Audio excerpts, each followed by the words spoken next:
Imagine waking up in a hospital bed. Your face is shattered. You can't walk. You can barely remember who you are. That was James Clear in high school after a baseball bat struck him in the face during practice. Months of recovery followed. He had to relearn basic things, rebuild his strength, and piece together a life that felt broken. But out of that pain, a realization was born. Small improvements, done consistently, could do more than just restore his life. They could transform it. This isn't just a story about recovery. This is a blueprint for anyone who's ever struggled to change and wondered why it never sticks. This is the story of Atomic Habits. Now, this book is not just about building better habits. It's about reprogramming the way you live. It dives into how small shifts in behavior, when practiced consistently, can create exponential changes over time. Whether you want to be more productive, healthier, wealthier, or happier, these principles can apply. But the key lies in the details, in understanding how habits actually work, why they form, and how we can design them in our favor.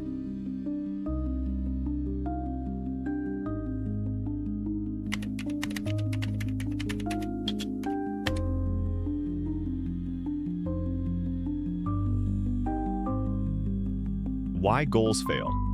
Let's start with a hard truth. Setting goals isn't the problem. Following through is.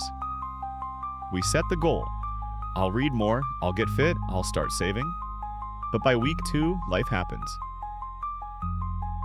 Why? Because goals are results.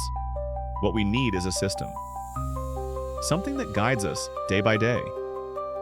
James Clear makes a powerful point. You do not rise to the level of your goals. You fall to the level of your systems. A goal is like the finish line. A system is the path. If you focus only on the outcome, you're missing the engine that gets you there. That's why people who say, "I want to run a marathon," rarely get there. But those who say, "I'll run every morning before breakfast," often do. And this shift, from goal setting to system building, is crucial because systems are actionable. They're in your control. They turn willpower into habit and ambition into momentum. Systems let you make progress even when motivation fades. Think about brushing your teeth. You don't need motivation. It's just part of your day. Habits work the same way. You want good behavior to become automatic. That's how you stay consistent long enough to see results. To deepen this idea, think about professional athletes or top performers in any field. Their achievements aren't just due to setting high goals. They win because their systems support relentless, daily practice. Let's say you want to write a book. The goal is a finished manuscript. But what really gets you there is a system of writing 500 words each day. That's what James Clear emphasizes: sustainable routines over dramatic actions. Systems don't need to be perfect. They just need to exist and be slightly better than yesterday. If you can improve 1% each day, by the end of the year, you'll be 37 times better than when you started. It's simple math, but it's also deep psychology. Your brain thrives on progress. When your system creates that, change becomes inevitable.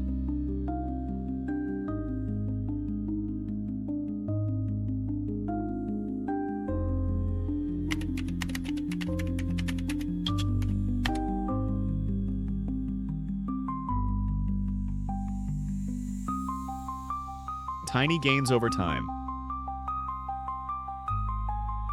Imagine an ice cube on a table. The room is 26 degrees.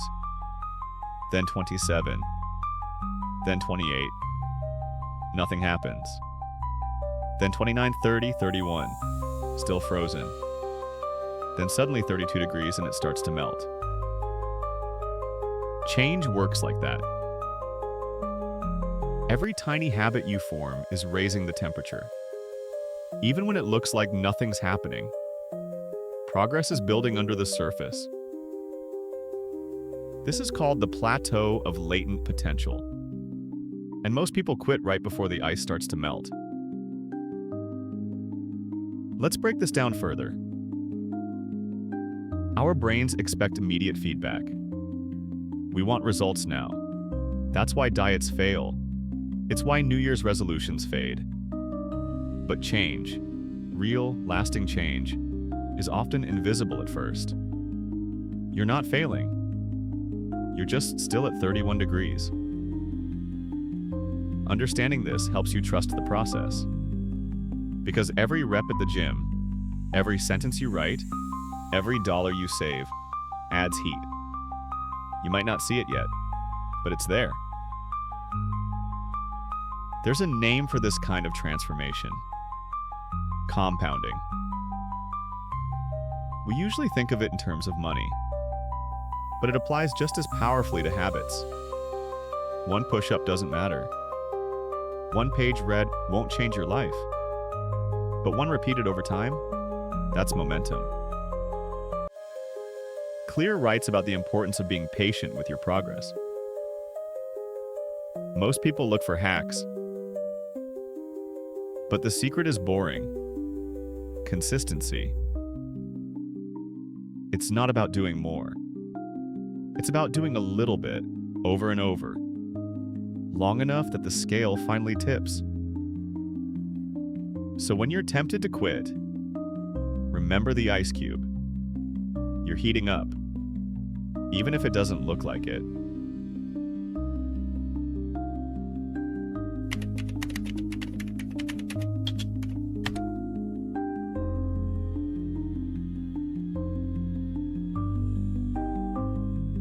The brain's autopilot.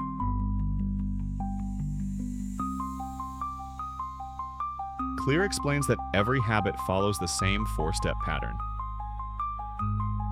Cue. Something triggers the behavior. Craving. Your brain wants a reward. Response. You take action. Reward. You feel satisfied. Or not. Let's say you're stressed at work. That's your cue. You crave relief. So you scroll Instagram. That's your response. You feel a quick hit of dopamine. That's the reward. That tiny loop is how habits are born. And over time, repeated enough, it becomes automatic. Let's explore each stage. The cue is the spark, like hearing your phone buzz. The craving is your emotional need, like wanting connection. The response is your behavior, checking the message. The reward is the satisfaction, feeling liked, wanted, or seen. Over time, your brain links the cue to the reward. The more loops you complete, the faster this association happens. That's how habits become unconscious. And that's why awareness is the first step toward change. Once you understand the loop, you can redesign it. Want to build a reading habit? Make the cue obvious. Leave your book on the pillow. Make the craving strong. Remind yourself how good it feels to finish a chapter. Make the response easy. Start with just one page. And make the reward satisfying. Track your progress. You can also break bad habits using the same loop. Say you want to stop snacking late at night. Start by identifying the cue. Maybe it's boredom. Replace the response. Go for a walk or make tea instead. Redesign the reward. Write down how you feel afterward. You're not fighting the habit. You're rewriting the script. And with repetition, the brain forms new wiring. Neuroplasticity makes this possible. It's how we learn anything new and unlearn old patterns. Habits aren't random. They're built, one loop at a time. And if you don't design them, the world will design them for you.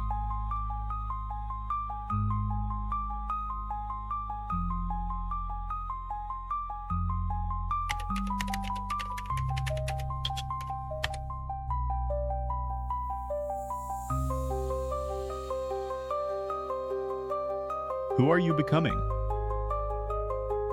Here's a game changer. We usually say things like, I want to lose weight, or I want to write a book. But James Clear says the real change happens when you say, I want to be a healthy person. I am a writer. Because every habit is a vote for the type of person you want to become. Skip one workout? Fine. But go to the gym? You just cast a vote for being an athlete. Write one paragraph? You just voted for being a creator. Even if it's small, you're shaping your identity one action at a time. Why does this matter? Because identity is sticky. When something becomes part of your identity, you no longer need motivation. You act in alignment with who you believe you are. This is why smokers who say, I'm trying to quit, struggle more than those who say, I'm not a smoker. One is fighting desire. The other is reshaping identity. Clear emphasizes that true change is identity change. The process looks like this: identity, process, outcome. Most people do it backward. They start with the outcome. But if you start by asking, who is the kind of person I want to be? Then let your actions flow from that. You build lasting change. It becomes part of how you see yourself. Let's say your goal is to become more organized. Instead of trying a bunch of apps, start telling yourself, I am someone who values clarity. Then build habits that reflect that. Tidy your desk each night. Review your calendar in the morning. It's not about the task. It's about proving to yourself who you are. Every small action is a ballot cast in the election of your future self. What kind of person will you vote for today?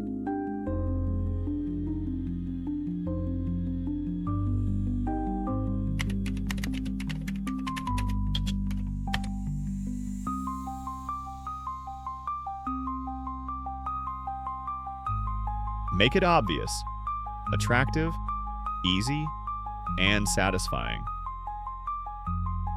James Clear breaks habit formation into 4 laws. Make it obvious, make it attractive, make it easy, make it satisfying. These are like the laws of gravity for human behavior. If you align with them, you can build good habits naturally. Go against them, and habit change feels like swimming upstream. Let's start with the first. Make it obvious. This means designing your environment to make the habit jump out at you. Want to eat healthier? Leave fruit on the counter? Want to write more? Keep your notebook on the table. The second, make it attractive. Bundle your habit with something enjoyable. For example, only listen to your favorite podcast while working out. This creates a positive association. Third, make it easy. Reduce friction.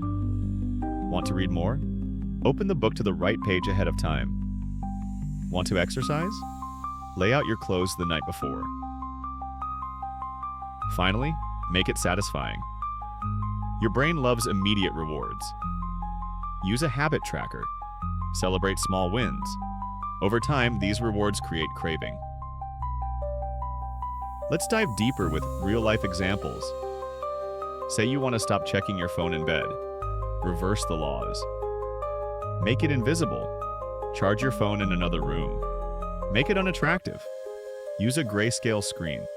Make it difficult. Log out of your apps. Make it unsatisfying. Tell a friend your goal and ask for accountability. This framework is flexible. You can use it to build nearly any habit, or break one. The magic isn't in one big change. It's in thousands of tiny ones, engineered around these 4 principles. And here's the beauty of it. Once you've mastered the laws, you start to notice how they're shaping your life already. You're no longer reacting. You're designing.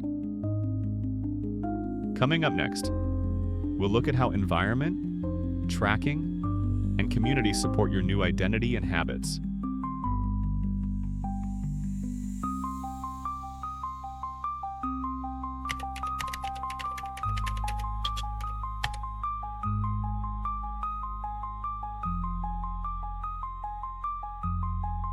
Shape the space. Shape the habit. One of the most overlooked tools in habit change is your environment.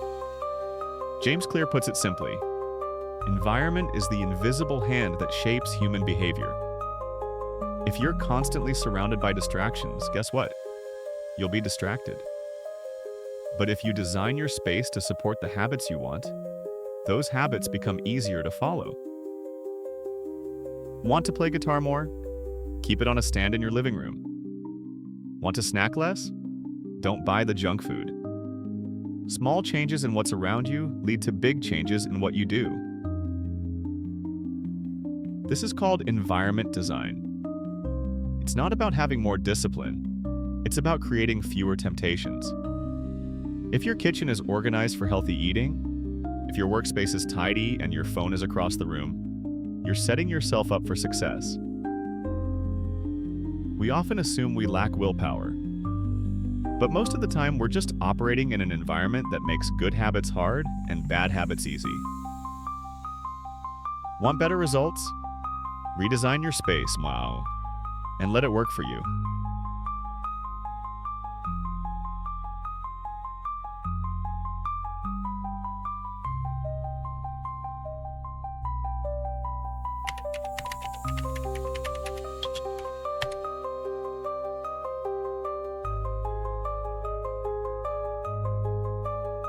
Measure to improve. What gets measured gets managed, and what gets tracked gets repeated. Habit tracking is one of the most effective ways to stay consistent. It gives you a visual cue that reinforces your progress. Did you read today? Check the box. Did you exercise? Mark it down. Clear explains that tracking habits creates a feedback loop. It makes progress satisfying, and that satisfaction encourages repetition. And don't underestimate the power of social accountability. If you share your goal with a friend, or better yet, with a community, you're far more likely to stick with it. We are social creatures. We mimic behavior.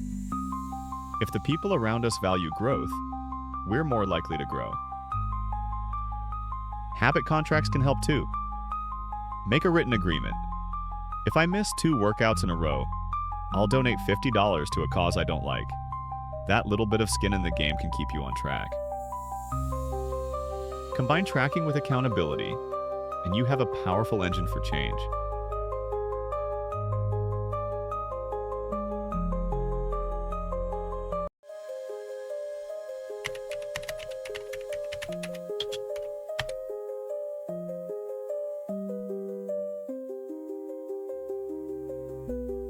The power of tiny changes. So what's the takeaway? Big transformations don't come from one massive effort. They come from small changes, done consistently, that compound over time. You don't need to be perfect. You just need to get 1% better each day. With the right systems, the right identity, and the right environment, anything is possible. Atomic Habits isn't just a book about behavior. It's a philosophy about life, that we are not the sum of our goals, but the result of our habits. And that with intention, we can shape those habits and shape our future. So start small, stick with it, and trust that the ice cube will melt.